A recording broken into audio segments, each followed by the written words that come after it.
Ok, ça ne marche pas.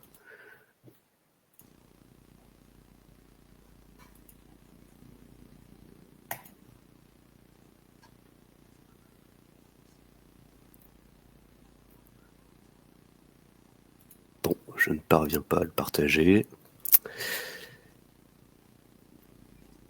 Je vais donc tenter de me connecter avec un autre navigateur.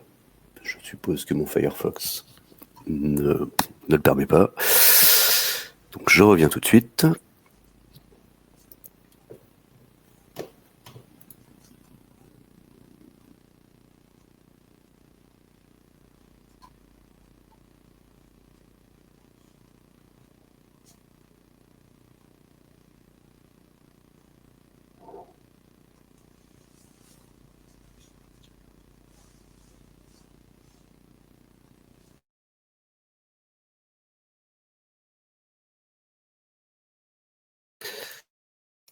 Donc me revoilà. Donc déjà, est-ce que vous m'entendez? Oui. Le son, oui. Superbe. La première partie fonctionne. Essayons maintenant le partage.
Ah, là, ça me paraît bon. J'ai l'impression que ça partage mon écran. Alors, vous confirmez que vous voyez quelque chose? Alors, on voit Oui. présentation Elise. Parfait. Donc je vais pouvoir commencer. Alors je vais commencer par me présenter. Je suis Semoul, le président de l'association Elise, qui est un fournisseur d'accès à Internet associatif. Voilà, c'est un peu pour faire un peu mon sponsoring vidéo de YouTubeur, on offre du VPN. Voilà, on propose du VPN. Par exemple. Donc on est fournisseur d'accès Internet associatif. C'est-à-dire qu'on fournit de l'Internet de plusieurs manières, voilà. Mais c'est pas du tout de ça que je vais vous parler aujourd'hui. Voilà, je voulais simplement mettre un peu le contexte sur qui j'étais et sur ce que faisait l'association. Alors, le sujet du jour, on va vous parler donc de Bitwarden. Bitwarden, c'est un gestionnaire de mots de passe. Mais avant de rentrer dans la démonstration du logiciel, je voudrais juste parler de pourquoi utiliser un tel outil. En fait, ce qu'il faut savoir, c'est que quand on utilise des services en ligne, quels qu'ils soient, que ce soit pour payer nos impôts, faire des achats, se connecter aux réseaux sociaux, etc., on est toujours confronté au fait de devoir créer un compte utilisateur et donc d'avoir un mot de passe de connexion pour accéder à son profil. La problématique, c'est que si on utilise uniquement sa propre mémoire, humainement, ça devient compliqué de mémoriser des centaines de mots de passe différents pour chacun des services qu'on utilise. Et donc, inévitablement, on finit par utiliser finalement très peu de mots de passe, voire utiliser le même tout le temps. Et ça peut être préjudiciable. Ça peut être préjudiciable parce que, en fait, si un des services qu'on utilise se fait pirater et que les mots de passe se retrouvent dans la nature, les pirates qui disposent de ce mot de passe auront du coup aussi votre adresse mail qui est liée à ce compte, parce que souvent on se connecte avec son adresse mail, et pourront à loisir essayer de se connecter à tout un tas de services qui existent en espérant tomber sur votre compte. Par exemple, le premier truc à essayer pour le pirate, c'est d'aller sur votre gestionnaire de mail et essayer de se connecter avec le couple mot de passe et nom d'utilisateur mail pour voir si ça fonctionne. Et si c'est le cas, si vous avez malheureusement utilisé le même mot de passe tout le temps, malheureusement, il accédera à votre boîte mail et là, c'est la grosse catastrophe parce que la boîte mail est un peu la pierre angulaire de votre sécurité informatique, puisque c'est quand on oublie un mot de passe sur n'importe quel service, on peut procéder à une demande de réinitialisation du mot de passe et ça va renvoyer en général un nouveau lien pour recréer un nouveau mot de passe sur cette boîte mail. Donc s'il y a un service à protéger particulièrement, pour le coup, c'est vraiment celui de votre boîte mail. Et donc idéalement, c'est d'avoir des mots de passe différents pour chacun des services. Un petit truc assez rigolo que vous pouvez aller essayer de votre côté avec votre propre email, c'est d'utiliser le service qui s'appelle Have I Been Pwned, qui veut dire est-ce que j'ai été piraté.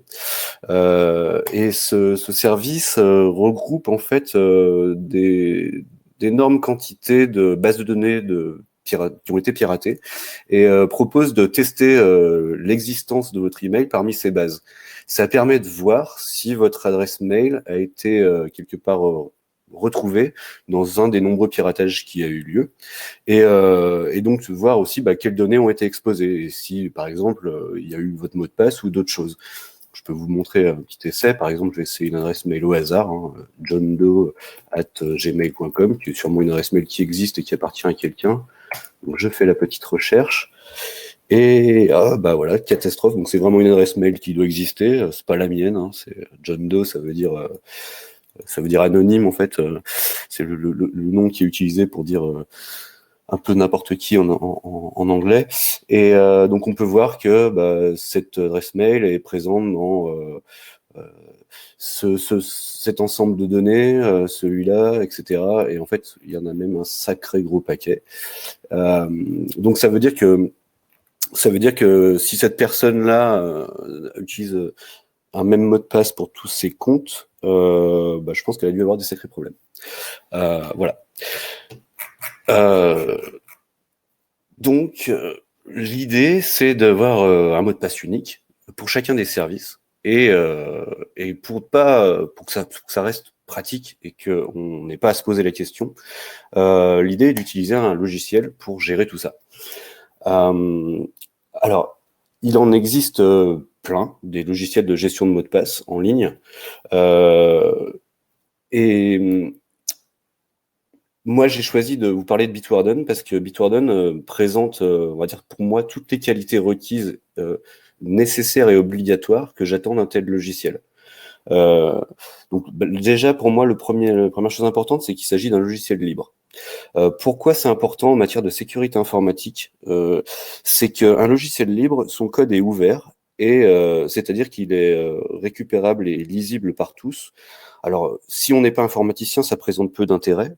Mais si on est informaticien, développeur et intéressé par la sécurité, ça peut donner, on peut avoir l'occasion du coup de comprendre ce code, de le lire, de vérifier que effectivement il ne présente pas de faille et ne permet pas d'enregistrer à son insu finalement mal les choses, mal les mots de passe, et du coup les laisser par exemple ouverts, ne serait-ce qu'à la société qui édite ce logiciel, donc la société Bitwarden.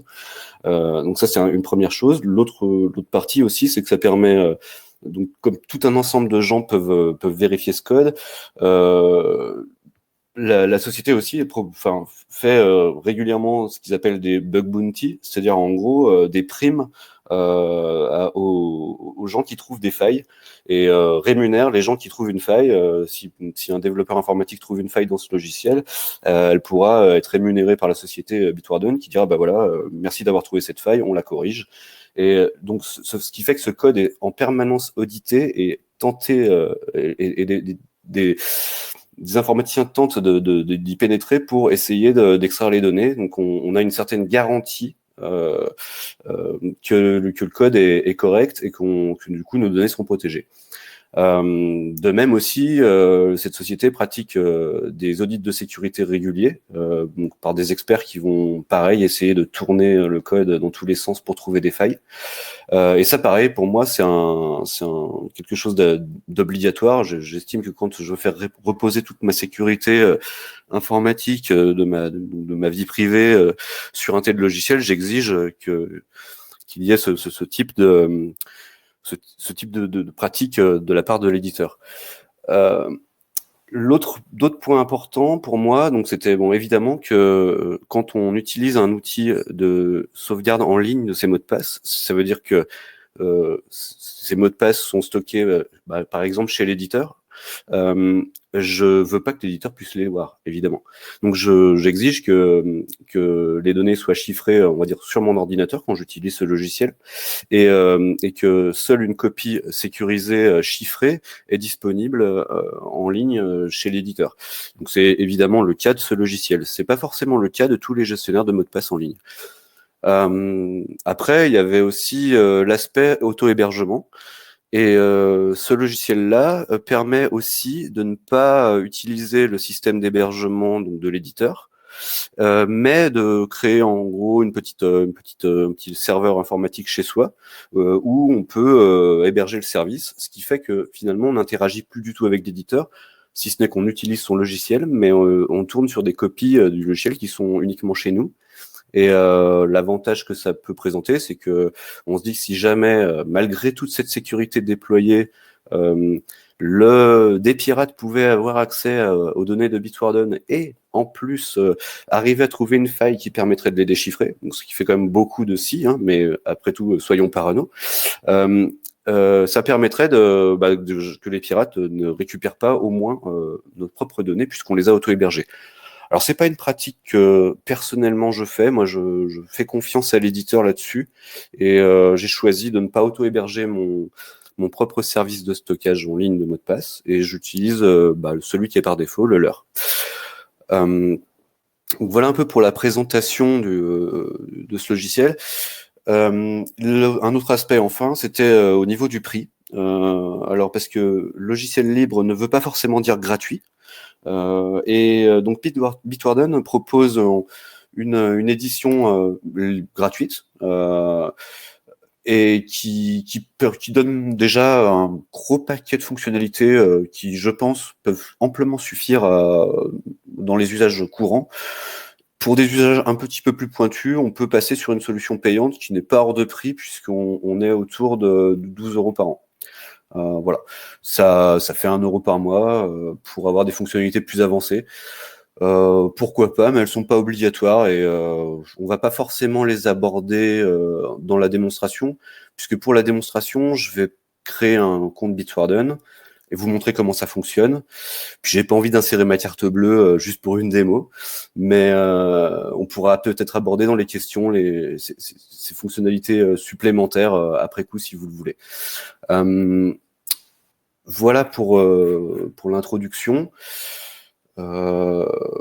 Alors, pourquoi utiliser un logiciel de gestion de mots de passe alors que, par exemple, mon navigateur préféré le permet?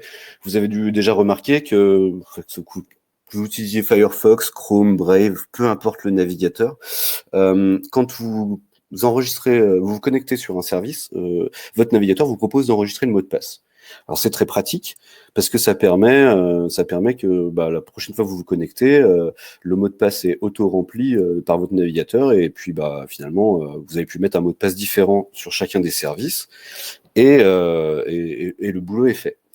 La problématique d'enregistrer les mots de passe dans son navigateur, elle est que ils ne sont que dans ce navigateur. Ça veut dire que si vous avez par exemple un ordinateur portable et puis un téléphone et puis etc. Si vous enregistrez le mot de passe sur le navigateur du téléphone, il n'est pas accessible sur le navigateur de votre ordinateur. On a un problème de synchronisation de mot de passe. Chaque logiciel est indépendant sur son voilà, sur le mode sur le téléphone comme sur l'ordinateur, et du coup il n'y a pas de synchronisation. Donc pour pallier à ça, l'idée c'est d'utiliser vraiment un service décentralisé, et ensuite paramétrer ses navigateurs, donc de son téléphone et de son ordinateur, à utiliser ce service pour, comme ça, si jamais on perd son ordinateur, on ne perd pas tous ses mots de passe, et puis si on change le mot de passe depuis l'ordinateur, il est changé automatiquement côté téléphone, puisque c'est synchronisé. Bitwarden a le bon goût aussi de fonctionner sur toutes les plateformes, que ce soit Windows, Linux, Mac, Android ou iOS, enfin iPhone. En fait, vous allez pouvoir utiliser donc le logiciel de partout, et du coup stocker une seule fois vos mots de passe, et voilà, chacun de vos périphériques seront synchronisés. Voilà pour la présentation, et maintenant ce que je vous propose, c'est qu'on s'amuse à créer un compte et qu'on regarde comment ça fonctionne. Alors, donc c'est parti. Ça n'existe qu'en anglais. On peut pas l'avoir. Alors, si j'avoue, mon navigateur est en anglais parce que j'ai pour habitude de préférer être en anglais. J'ai regardé vite fait s'il existe une version francisée de la page d'accueil, parce que c'est vrai que j'ai pas essayé. Non, comment je pourrais... Mais pourquoi il me pose des questions, lui? J'ai pas je sais pas si je peux changer la langue sur le site. C'est vrai que je me suis pas posé la question, et que c'est pas forcément sympathique pour les personnes ne parlant pas anglais.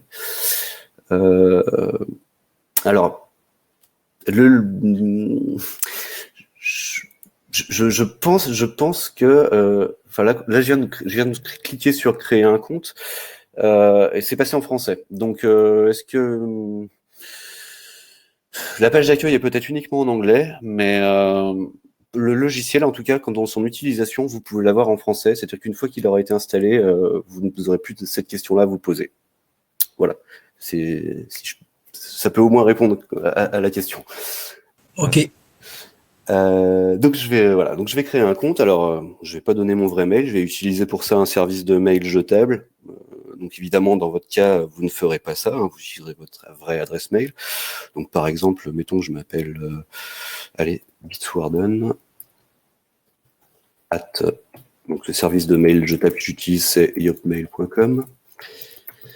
Mon nom, je m'appelle Test. Voilà. Mon mot de passe maître, ça va être... Donc le mot de passe maître, c'est le mot de passe de votre coffre, de votre gestionnaire de mots de passe. Donc s'il y a un mot de passe à bien ne jamais oublier, c'est celui-là, puisque sans ce mot de passe, vous n'aurez plus accès on n'a pas accès à tous les mots de passe que l'on va stocker dedans. Donc je vais mettre comme mot de passe Bitwarden, parce que je n'ai absolument aucune imagination, et puis il s'agit d'un essai. Donc il dit que mon mot de passe est faible, je suis tout à fait d'accord avec lui.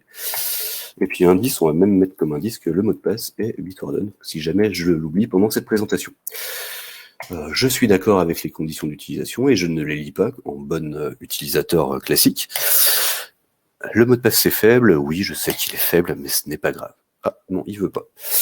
Bon, et ben alors on va mettre Bitwarden 1, 2, 3 et égal. 1, 2, 3. Hop. Il est faible. Ah, en fait, l'erreur n'est pas celle que je croyais. C'est l'effet démo. Hein. Ça va être un peu laborieux peut-être. L'adresse mail est déjà utilisée. Quelqu'un d'autre a déjà fait cet essai. Donc je vais revenir sur mon mot de passe simple. Ça m'évitera de galérer tout à l'heure. Hop, et je vais utiliser une autre adresse mail, Bitwarden test. Vas-y, est-ce qu'on est d'accord? Non. C'est une catastrophe, hein, les démos. J'avais essayé de mon côté avant la présentation. Et j'avais pas eu de souci à cette étape-là.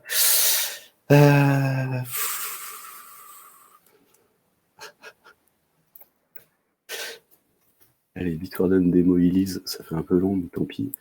Là, je suis sûr que personne l'a utilisé, celle-là. Hop. Hop.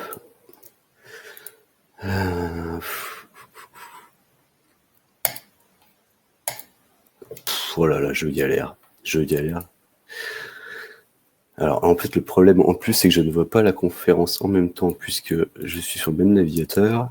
Donc, s'il y a des gens qui me parlent,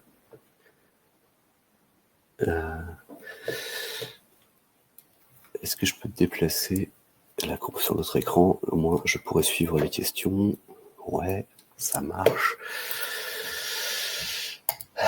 Donc, on y retourne.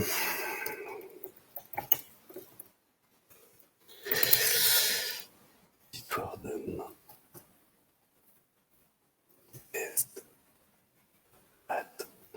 Mail.com. Ah, l'indice. Ah ouais, bien joué, Flo. Merci.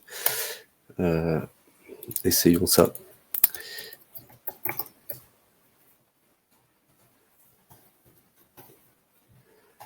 Ah, donc, je vais pas mettre d'indice. Hein. Voilà. Donc, je m'appelle bitwardentest@mail.com. Je vais copier-coller ça, soumettre. Oui. Et already taken, ok, décidément. Demo release.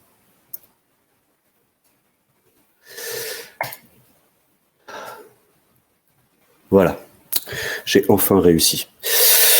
Donc, en vrai, ce sera beaucoup moins laborieux, hein, parce que quand on fait un faux essai avec une adresse mail jetable, forcément, je galère un petit peu. Donc, comme mot de passe, j'ai mis Bitwarden et je vais m'identifier. Et donc là, me voici donc dans le coffre nouvellement créé avec mon adresse de test. Alors, en l'état, c'est pas... Jamais vous allez vraiment utiliser, on va dire, la page web de Bitwarden pour regarder vos mots de passe. En vrai, la première chose à faire, c'est d'installer l'extension de navigateur qui s'appelle Bitwarden et qui vous permet d'auto-remplir les champs de vos mots de passe. Et c'est à partir de là c'est là-dessus ça suffit en fait et pour faire le travail, et on n'a pas besoin de vraiment ni installer l'application sur Bitwarden sur son ordinateur, ni utiliser la page web de Bitwarden pour consulter ses mots de passe. En vrai, toutes les interactions que vous allez faire à l'usage, ça va être d'utiliser cette extension de navigateur que je vais donc installer. Car là, dans mon navigateur de démo Brave, je n'ai pas installé de l'extension pour le moment, donc je vais le faire pour la démo. Allons chercher les extensions de navigateur. Je cherche donc l'extension Bitwarden. La voici. Ajouter. Oui, je veux bien l'ajouter. Voilà, elle est installée. Blablabla. Oui, j'ajoute l'extension. Bon, je me suis trompé, je fais n'importe quoi. Je m'en fous, je m'en moque de ça. Donc, ok. Donc ensuite, affichons l'extension. Elle est là et revient. Voilà. Je me connecte donc avec le compte que je viens de créer.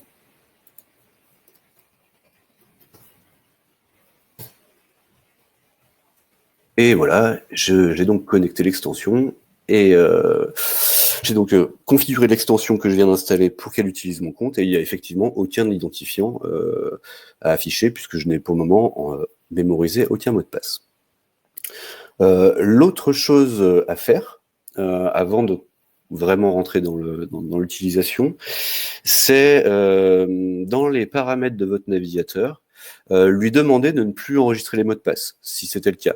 Parce que sinon, à chaque fois que vous allez vous connecter sur une page en entrant un nouveau mot de passe, il va vous proposer de l'enregistrer dans le navigateur également. Donc en fait, la question de est-ce que vous souhaitez enregistrer votre mot de passe va être posée deux fois.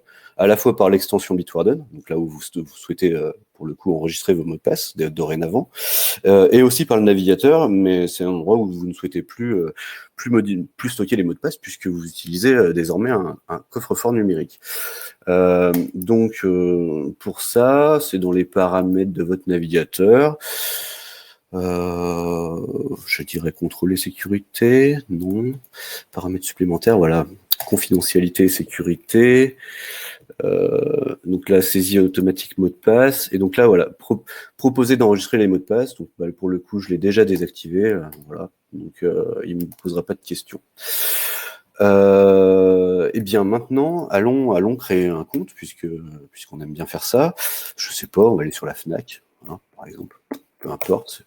L'idée, c'est simplement de vous faire une démo de comment ça se passe concrètement. Me connecter. Alors, on va dire que j'ai pas de compte. Connectez-vous ou créez un compte. Oui, je vais créer un compte. Créer un compte. Comment je peux créer un compte? Tiens, d'ailleurs. Connexion, inscription. Alors, donc je m'appelle Bitwarden Demo Elise. Voilà. Connexion. Alors, je suis monsieur Test, prénom Test. Mot de passe, on va créer un mot de passe. Alors, justement, on va utiliser pour le coup... en fait, j'aimerais bien qu'il me la conserve affichée tout le temps. Vas-y, épingle-la, merci. Ouais. Donc on va générer un mot de passe. Bitwarden propose un générateur de mots de passe, parce que j'ai pas du tout envie de mettre un mot de passe que je connaisse, finalement. Hein, ça ne m'intéresse pas de le connaître. Donc on va dire un mot de passe, allez, je sais pas, 28 caractères, avec des majuscules, des minuscules, des chiffres et des caractères spéciaux. Donc je peux générer comme ça les mots de passe. Mettons celui-là me plaise, copier, coller. Donc il remplit toutes les conditions que m'impose ce service. Je ne souhaite pas être informé, non, je ne souhaite pas être informé, merci. Et je crée mon compte. Bon, j'ai pas envie de donner des informations personnelles, comme l'a très bien montré Grégoire précédemment. Et voilà, donc j'ai créé un compte qui est là. Alors Fnac souhaite afficher l'utilisation, non, merci. Alors, premier truc, c'est que Bitwarden, quand on vient de créer un compte, propose l'enregistrement, il détecte qu'on est dans un formulaire d'enregistrement et propose d'enregistrer le mot de passe, ce qui fait qu'il va automatiquement remplir une entrée dans le coffre-fort. Évidemment, pour la démo, on peut voir que ce n'a pas été le cas.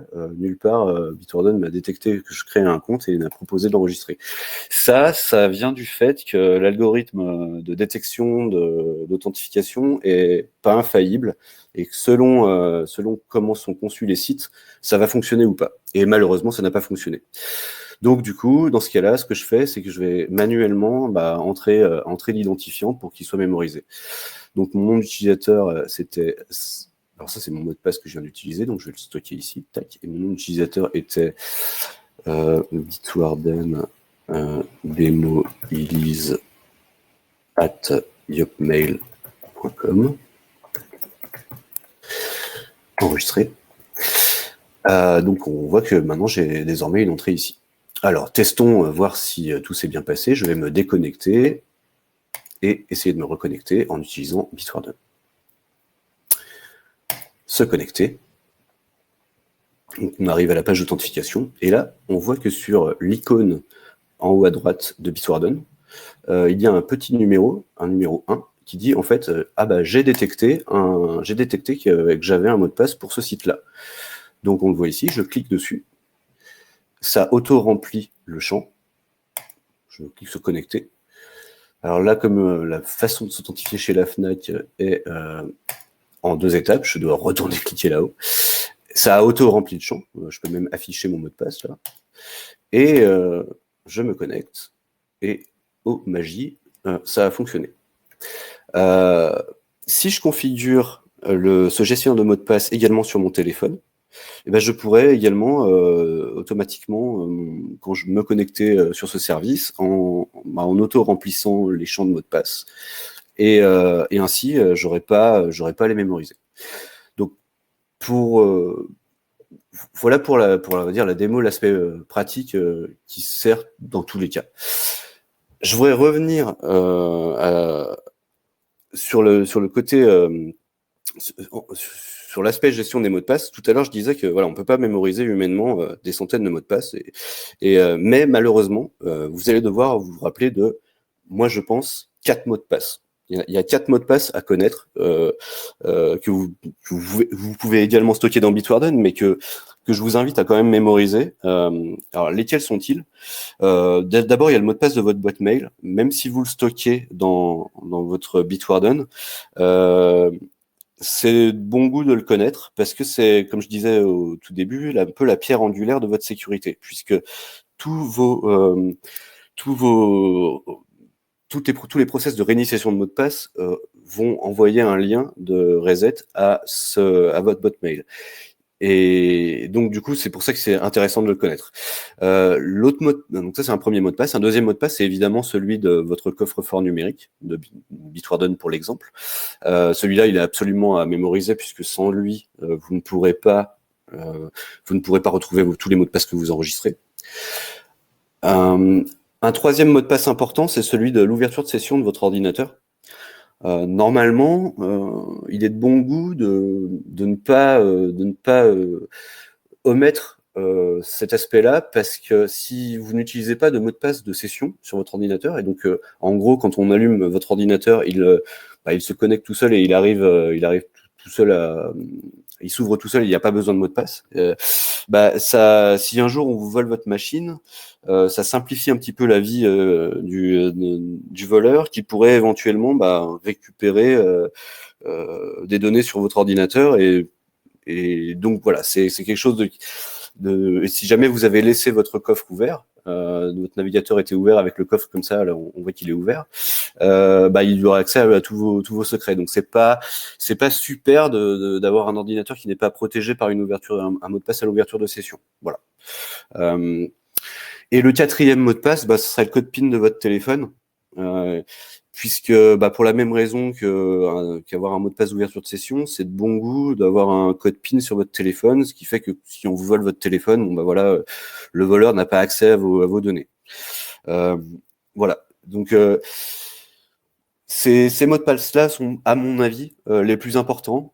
Tous les autres, vous pouvez les oublier. Et vous n'avez pas, finalement, à les gérer, puisque vous allez tout stocker dans votre coffre-fort numérique.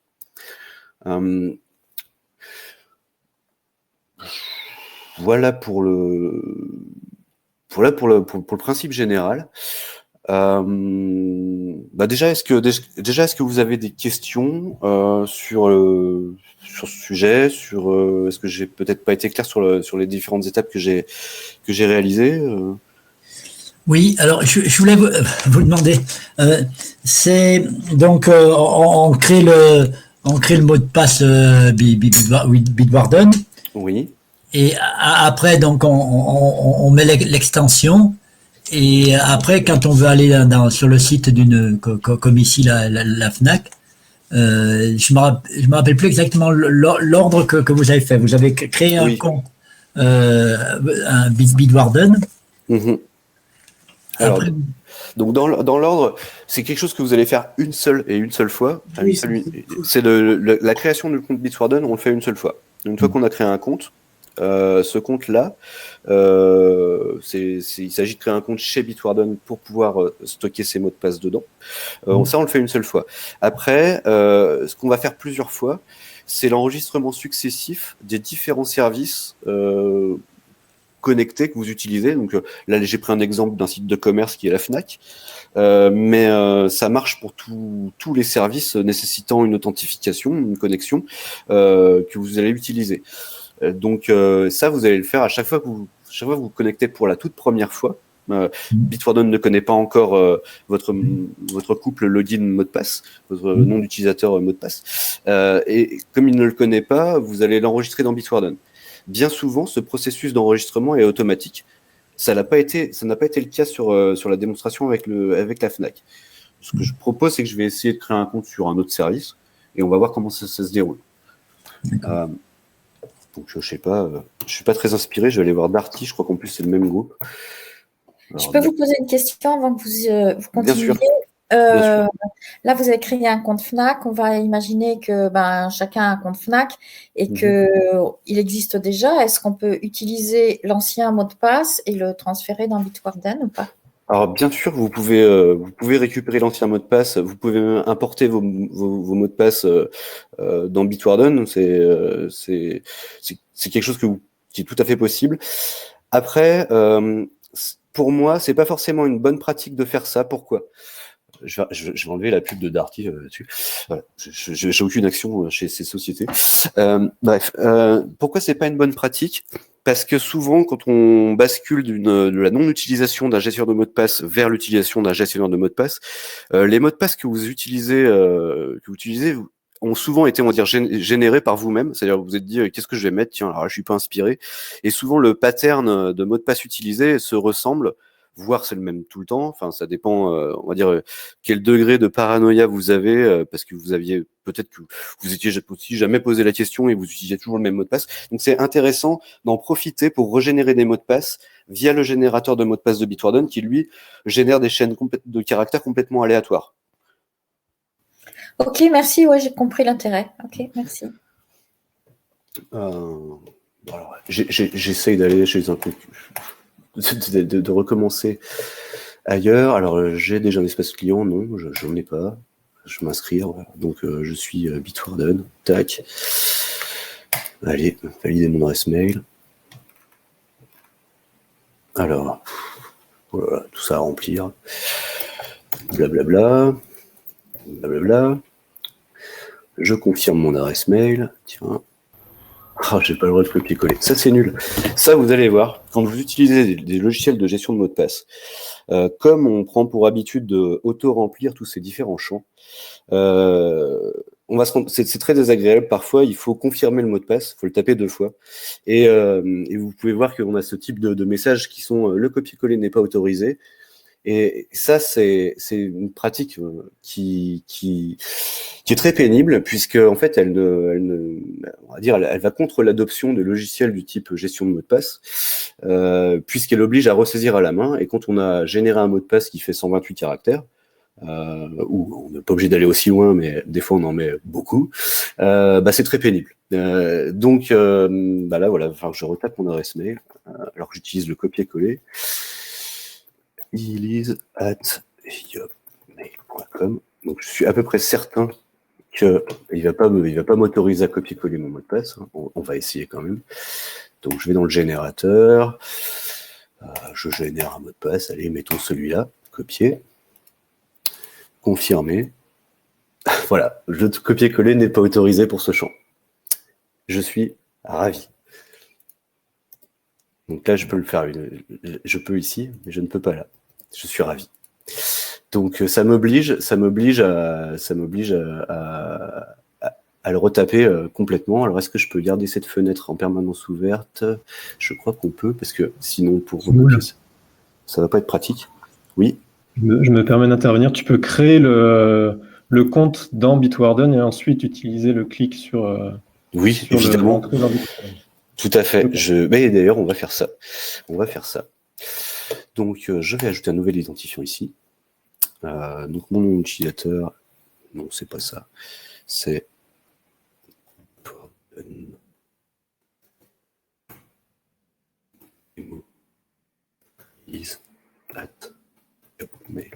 Désolée, j'ai pas compris le changement de manip que vous êtes en train de faire. Donc, alors, au lieu de créer mon compte dans l'interface de création de compte chez Darty, pour le coup, là, je commence par aller créer une entrée de mot de passe directement dans le logiciel, dans Bitwarden, dans l'extension, qui est donc la partie à droite de l'écran.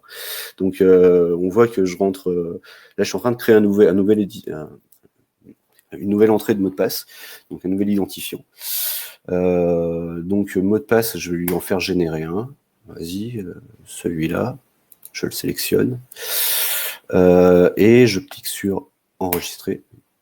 Et donc, j'ai maintenant une entrée pour le site Darty. Et donc on voit que du coup, si je vais dans mon coffre, j'ai désormais 2 identifiants, Darty et Fnac. Et donc maintenant, je vais auto-remplir les champs avec ça, si c'est possible.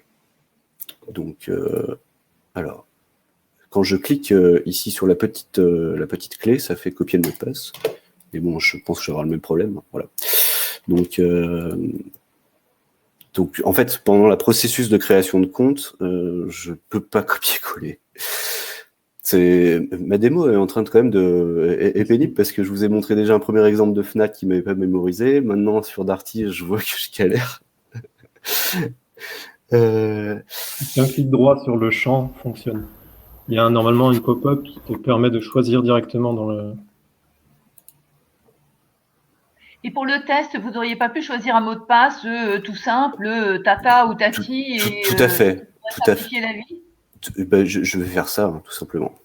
C'est assez triste, mais donc je vais modifier mon entrée de mot de passe. Je vais mettre... je vous montre, hein, je mets test. Voilà, enregistré. Alors, et donc ici, test. Je pense qu'il va râler parce que le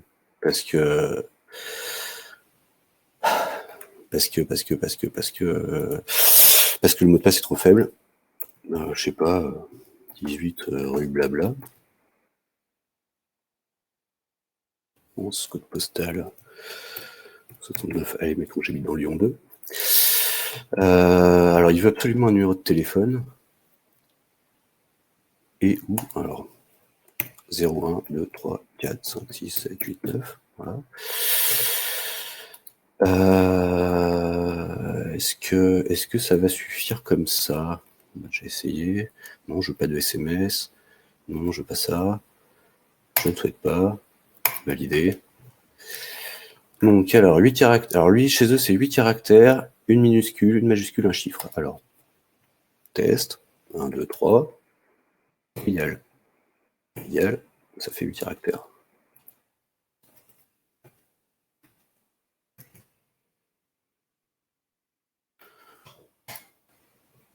Alors. Ah oui, il manque la majuscule.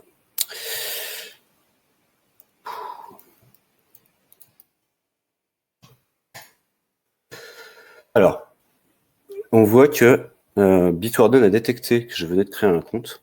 Et donc, il me dit, est-ce que vous souhaitez mettre à jour le mot de passe dans Bitwarden pour le compte en question? Et je vais dire oui.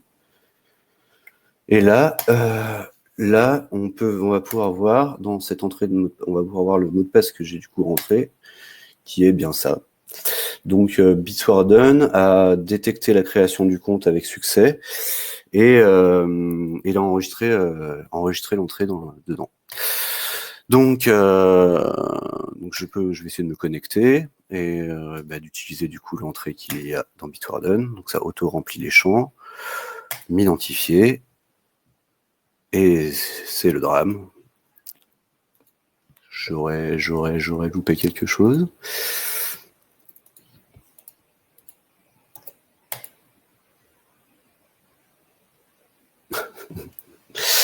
Alors, je galère. Hein.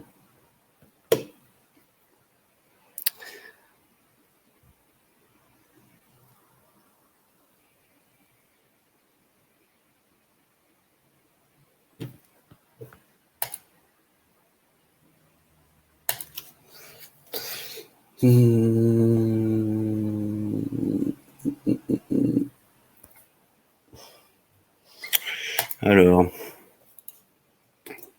est-ce que j'ai Bitwarden reçu un mail de confirmation de création du compte?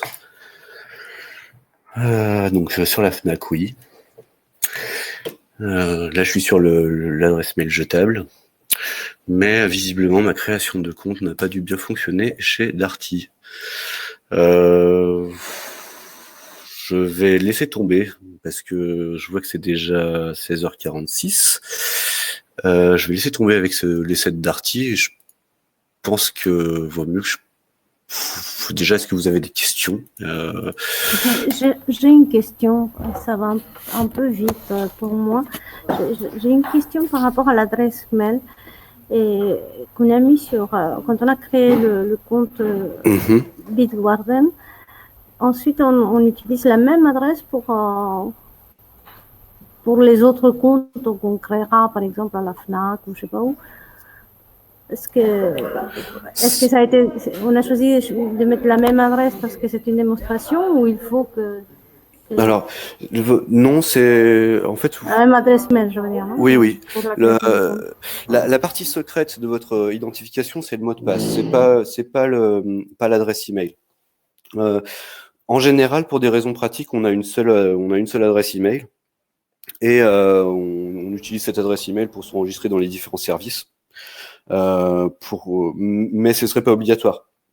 Je veux dire que ça soit la même. Ah oui, c'est pas obligatoire. Non. Oui, c'est pas obligatoire. Ça n'a pas d'importance.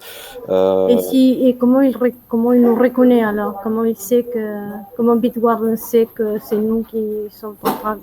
Alors, Bitwarden, c'est reconnaître. En fait, je vais prendre l'exemple. Je suis sur mon petit enregistrement du mot de passe de la FNAC.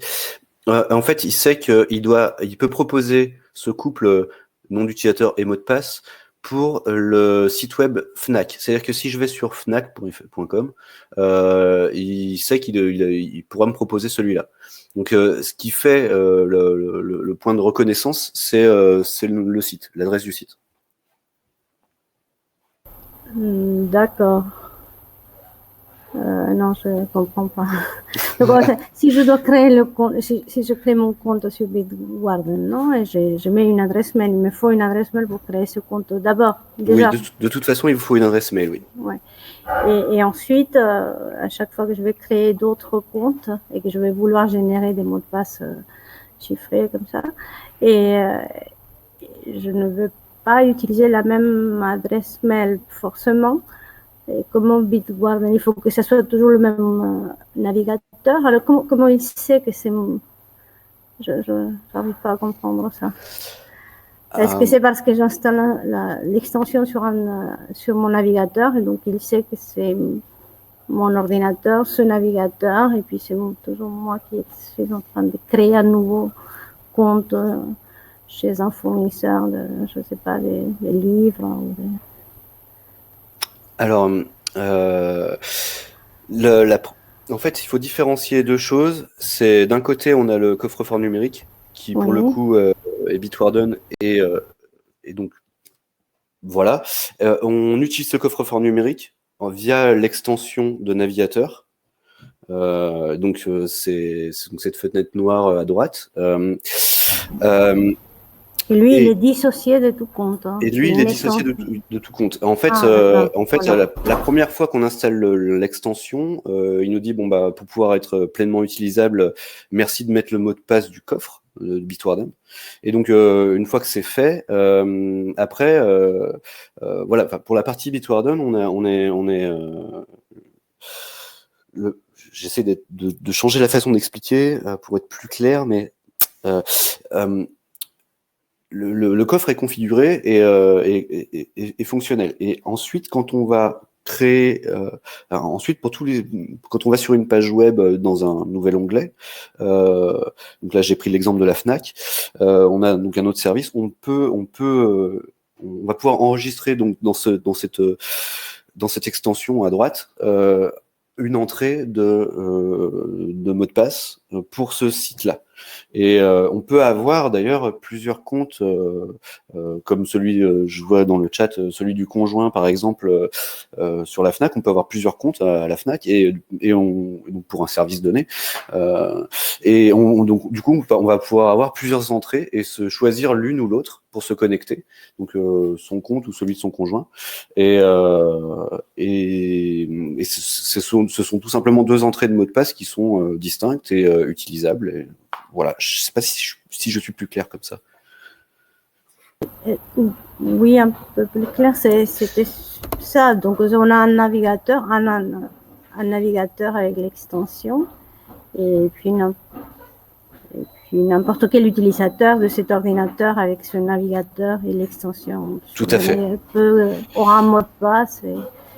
Alors, dans le cas, je crois comprendre, en fait, peut-être vous voulez dire dans le cas d'un ordinateur partagé. Par exemple, oui. Alors, dans le cas d'un ordinateur partagé entre deux personnes, il est préférable d'avoir 2 comptes Bitwarden, donc chacun le sien, et du coup déconnecter l'extension. Donc je peux vous montrer comment. Donc par exemple ici je vais dans les paramètres et je peux faire déconnexion. Et en fait comme ça chaque personne va se connecter avec son propre compte Bitwarden et du coup voir ses propres mots de passe. Si on est dans le cas d'un couple qui désire partager les mots de passe ensemble, on peut évidemment par contre utiliser un seul compte Bitwarden et stocker indistinctement tous ces mots de passe ensemble. C'est pas forcément la meilleure pratique, mais c'est quelque chose de possible. Oui, d'accord.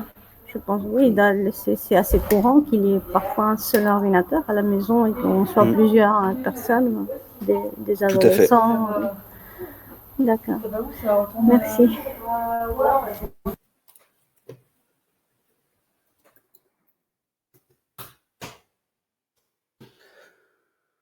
Je vais regarder un peu.